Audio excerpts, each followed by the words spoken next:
நாம் தமிழர் கட்சியின் தலைமை ஒருங்கிணைப்பாளர் சீமான் மீது குற்றப்பத்திரிகை தாக்கல் செய்ய போலீசார் முடிவெடுத்துள்ளதாக கூறப்படுகிறது.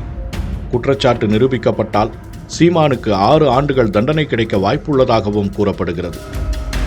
நாம் தமிழர் கட்சியின் தலைமை ஒருங்கிணைப்பாளர் சீமான் தன்னை திருமணம் செய்து கொள்வதாக கூறி ஏமாற்றிவிட்டதாக நடிகை விஜயலட்சுமி கடந்த 2011ஆம் ஆண்டு வளசரவாக்கம் போலீசாரிடம் புகார் அளித்தார்.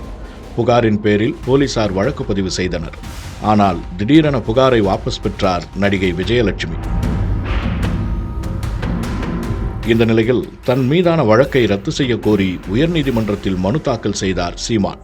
அந்த மனுவில் கடந்த 2011ஆம் ஆண்டு அளித்த புகாரை விஜயலட்சுமி வாபஸ் பெற்றுக் கொண்டார். இந்த நிலையில் தன் மீதான வழக்கை ரத்து செய்ய கோரி உயர்நீதிமன்றத்தில் மனு தாக்கல் செய்தார் சீமான். அந்த மனுவில் கடந்த 2011ஆம் ஆண்டு அளித்த புகாரை 2012ஆம் ஆண்டு விஜயலட்சுமி வாபஸ் பெற்றுக் கொண்டார். அரசியல் காரணமாக இந்த வழக்கை போலீசார் மீண்டும் விசாரித்து வருவதால் உடனே ரத்து செய்ய வேண்டும் என குறிப்பிட்டுள்ளார். இந்த வழக்கு அண்மையில் நீதிபதி இளந்திரையன் முன்பு விசாரணைக்கு வந்தது. இருதரப்பு வாதங்களையும் பதிவு செய்து கொண்டார் நீதிபதி. இந்த வழக்கை சர்வசாதாரணமாக எடுத்துக்கொள்ள முடியாது.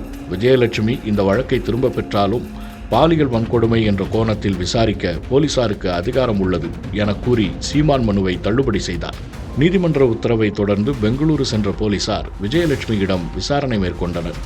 அவர் கொடுத்த வாக்குமூலத்தின் அடிப்படையில் சீமானிடம் விசாரிக்க முடிவு செய்துள்ளதாக போலீசார் தரப்பில் கூறப்பட்டுள்ளது. மேலும் சீமான் மீது குற்றப்பத்திரிகை தாக்கல் செய்யவும் முடிவு செய்யப்பட்டுள்ளதாக கூறப்படுகிறது. போலீசாரின் விசாரணையில் குற்றச்சாட்டு உறுதி செய்யப்பட்டால் சீமான் மீது நடவடிக்கை பாயும். அதே நேரம் சீமான் எந்த நேரத்திலும் கைது செய்யப்படலாம் என்றும் 6 ஆண்டுகள் வரை சிறை தண்டனை கிடைக்க வாய்ப்புள்ளதாகவும் கூறப்படுகிறது.